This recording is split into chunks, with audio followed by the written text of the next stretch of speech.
मैं आपको इस तस्वीर के अंदर एक चीज़ दिखाना चाह रहा हूँ, वो है इंडिया की विनिंग परसेंटेज आईसीसी टूर्नामेंट के अंदर। अगर आप इसे ध्यान से देखें तो आपको महसूस होगा कि ये एक तरीके का स्क्रिप्ट है और इसी स्क्रिप्ट को फॉलो करते हुए इंडिया को बार-बार आईसीसी टूर्नामेंट में जो टूर्नामेंट है वो जितवाए जा रहे हैं।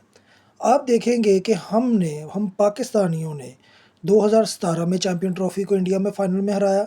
इसके अलावा 2021 में टी20 वर्ल्ड कप के अंदर दुबई के अंदर जो मैच खेला गया, 10 विकेटों से हमने इनसे मैच जीता। लेकिन 2022 में एक बंदे की एंट्री होती है जिसका नाम है जय शाह। 2022 में ये बीसीसीआई का सेक्रेटरी बनता है, उसके बाद बिल्कुल ही इंडिया की टीम का जो स्क्रिप्ट है वो चेंज कर दिया जाता है।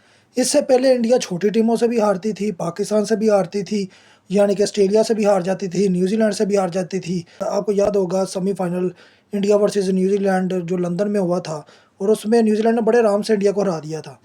2022 में इस बंदे की जब एंट्री होती है उसके बाद इंडिया जो 2023 का वर्ल्ड कप होता है ओडीआई, उसमें इंडिया को एक लूज़ होता है। उससे पहले वो 10 के 10 मैचेस जीत जाते हैं वन साइडेड, उनको कोई हार नहीं होती। अब वो जो एक मैच हारते हैं वो हारते हैं फाइनल का ऑस्ट्रेलिया के खिलाफ। अब इस चीज़ के अंदर जब इन्हें मार पड़ती है तो जय शाह के ऊपर होती है तनकीद। ऑस्ट्रेलिया घर में आकर नरेंद्र मोदियम स्टेडियम में हमें मार के चलेगी।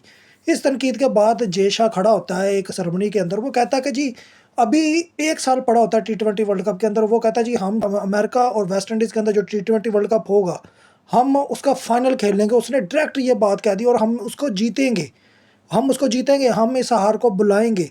अब ये हार कोई ऐसी नहीं हुई थी। 2023 का जो ओडीआई वर्ल्ड कप था, वो वाज़ेह था। वो लोग कह रहे थे कि हमने पैसा इंडिया के ऊपर लगाया था। इंडिया की अवाम खुद बाहर आकर स्टेडियम में बता रही थी कि हमने पैसा इंडिया पर लगाया था, लेकिन इंडिया नहीं जीती। तो इसका मतलब था कि जब सारा पैसा ही इंडिया के ऊपर लगा था, तो जय शाह ने फिर वो स्क्रिप्ट तैयार किया, अपनी टीम को फाइनल हरवाया। ये रातों-रात वो पिच तब्दील कर दी जो कि इंडिया को चाहिए थी और वो उनको दस्तयाब नहीं की गई। उसके बाद इंडिया का रिजल्ट देख लें, इंडिया वो मैच नहीं जीत पाया फाइनल का।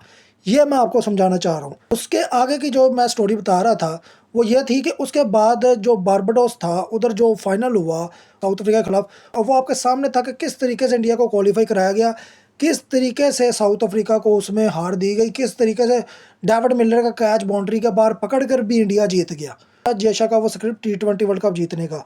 अब बात ये है कि ओडीआई वर्ल्ड कप में लोग कहते हैं कि वहाँ पर क्यों हार गए, वहाँ पर सिर्फ पैसे की खातिर था कि पैसा सारा इंडिया के अंदर रह जाए, और वो वाकई पैसा सबका सब इंडिया के अंदर रहा था और लोगों को बहुत ज़्यादा लॉस हुआ था कि उनके इंडिया वन साइडेड मैच 10 जीत गई थी, उसके बाद फाइनल हार गई थी।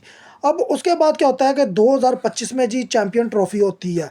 2025 की चैंपियन ट्रॉफी आपके सामने है कि इंडिया को एक होटल दे दिया जाता है स्टेडियम के बिल्कुल करीब, और इंडिया को एक जगह बैठाकर लगातार मैचेस खिलाए जाते हैं और एक ही पिच इस्तेमाल की जाती है। और यकीन माने वो पिच सिर्फ इंडिया के लिए तैयार होती है, उनके स्पिनरों के लिए तैयार होती है, और वो उस चैंपियन ट्रॉफी को बड़े आसानी से जीत जाते हैं। और जहां मुश्किल पेश आई, उधर फिर एंडी पेक्रॉफ्ट ने जो आपको रोल अदा करके दिया चैंपियन ट्रॉफी में, वो आपके सामने है।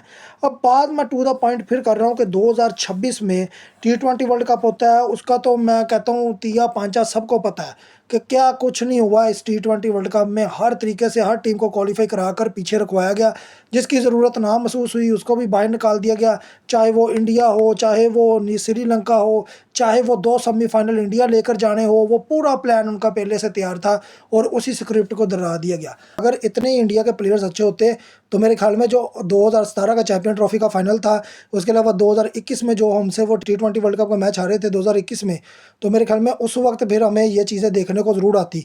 उस वक्त देखने को नहीं आई, आज देखने को आ रही है, क्योंकि 2022 में जय शाह ने आकर बिल्कुल ही स्क्रिप्ट चेंज कर दिया। उसने कहा अगर इंडिया इस तरीके से नहीं जीत पाता, उसको 10-10 साल लग जाते हैं जीतने के लिए, 15-15 साल लग जाते हैं, तो हम ये स्क्रिप्ट फॉलो करेंगे जिसमें सब चीज़ें हमारी होंगी, मैच भी हमारे मुताबिक होंगे, यानी कि बॉलें भी हमारी होंगी, अंपायर भी हमारे होंगे, आईसीसी बीसीसीआई भी हमारा होगा, हर चीज़ हमारे कंट्रोल में होगी। तो फिर मुझे बताएं कोई टीम कैसे इंडिया को हरा सकती है? आगे आप खुद समझदार।